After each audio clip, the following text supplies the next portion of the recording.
li je bolji? On je sa žvakama.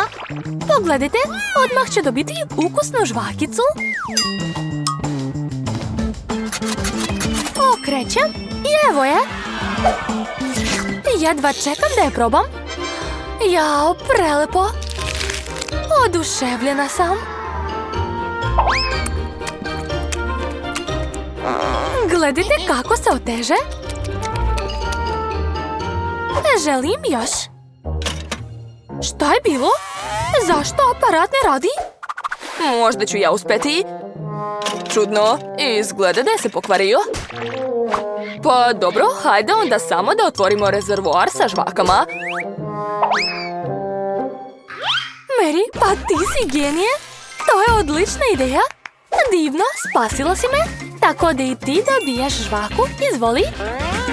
A ja dobijam gomilu žvaka. Prelepo.